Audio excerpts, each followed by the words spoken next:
Seraph's gold code revolves around him being connected to the Source. Do you remember the Source? It's that thing that the architect mentioned in the Matrix Reloaded.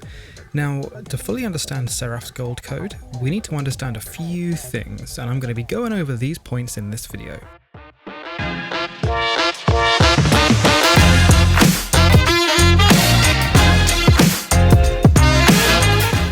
Firstly, who or what exactly is Seraph? I protect that which matters most.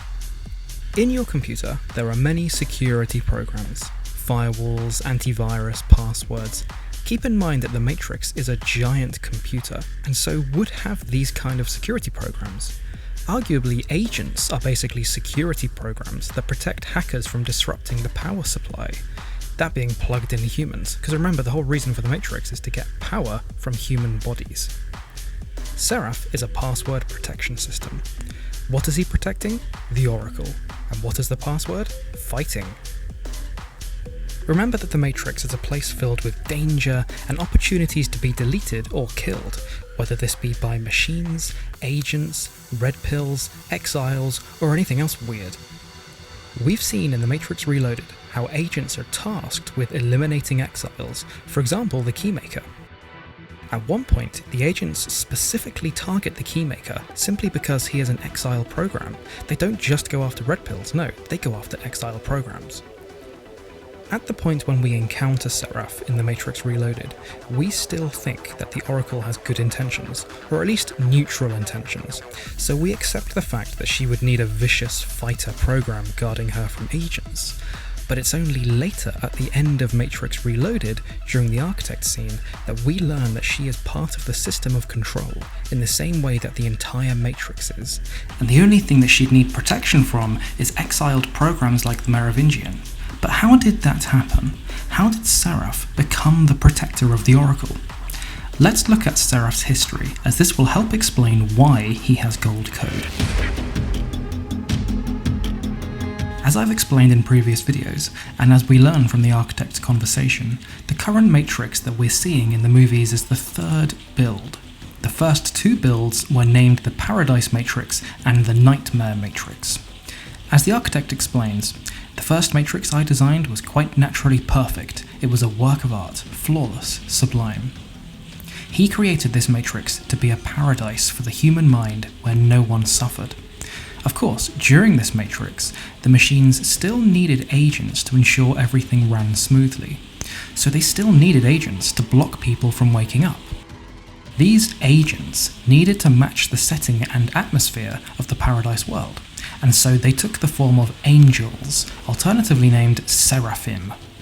The Seraphim were a certain type of angel in ancient Christianity, Judaism, and Islam, and were able to fly with wings. We even see an example of Seraphim in the Matrix Online, appearing as agents in white clothes with white wings. Quite obviously, Seraph was a Seraphim agent from the Paradise Matrix. But how did he encounter the Oracle?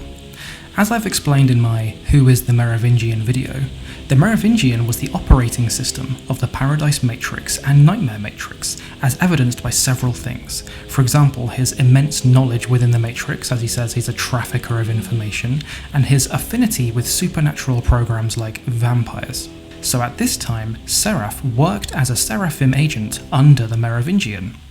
As the Architect said, the new improved Matrixes were built with the help of the Oracle, as she is the mother of the modern Matrix, and she became the new operating system. This led to the Merovingian being flagged for deletion as he was no longer needed, so he chose exile within the Matrix. This meant that all his agents under him, so vampires and ghosts and Seraphim, were also flagged for deletion and also chose exile, choosing to continue to work for him in his gang. Seraph was one of these exiles. The Oracle knew that she would need protection from the Merovingian because she replaced him and he would harbour vengeful feelings towards her, so she naturally chose a powerful fighter, that being Seraph. At that moment, the Oracle, still being connected to the machine source because she was the operating system of the Matrix, was able to connect Seraph to the machine source to remove his exile status. As Seraph says in Enter the Matrix, he is forever indebted to the Oracle because she gave him purpose again. He was no longer an exile, aimlessly floating around the Matrix. As I've explained in my video about the Oracle, the Merovingian is jealous of the Oracle, partly because she replaced him as an upgraded operating system, and partly because she is an official program still connected to the machine source, which the Merovingian no longer is. The same is now the case for Seraph. In Matrix Revolutions, when Seraph, Trinity, and Morpheus enter Club Hell and the Merovingian sees them, he says, "The prodigal son returns," which is an obvious reference to when Seraph worked for him. He also says as well, "L'ange sans ailes," which is French for "the angel without wings," a reference to Seraph's past form having wings as an angel. He also calls Seraph Judas, clearly implying that he believes Seraph betrayed him. So why does Seraph's loyalty to the Oracle give him gold code? It's because gold is the colour of the source.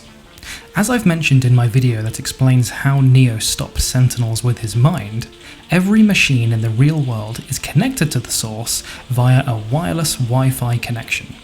You can see in the Matrix Revolutions that the closer Neo and Trinity get to the machine city, the more gold light that Neo sees. He can see the electronic Wi-Fi signal that's flowing through every robot. The machines need to ensure that they can retain some control over what happens in the Matrix. Yes, they have agents, but agents are not connected to the source. The evidence of this is in the Matrix 1, when Agent Smith removes his earpiece to speak to Morpheus in private. Agents are just programs working for the machines, but are independent from the source. The Oracle and Seraph are programs that are still connected to the source because they are part of the system of control. As Neo learns in The Matrix Reloaded when he encounters the Oracle and says, "If I had to guess, I'd say you were a program from the machine world, so is he." Neo deduced this by seeing that Seraph and the Oracle both have gold code. Therefore, Seraph has gold code because he was an exiled agent who became connected to the source in order to protect the Oracle for the machines. Thank you for watching that, everybody. If it was a help to you and you really liked learning about the Matrix lore, then please subscribe to Jam Punch and I'll be releasing a brand new Matrix Explained video every single week. My name is George, this is Jam Punch, and I'll see you next time.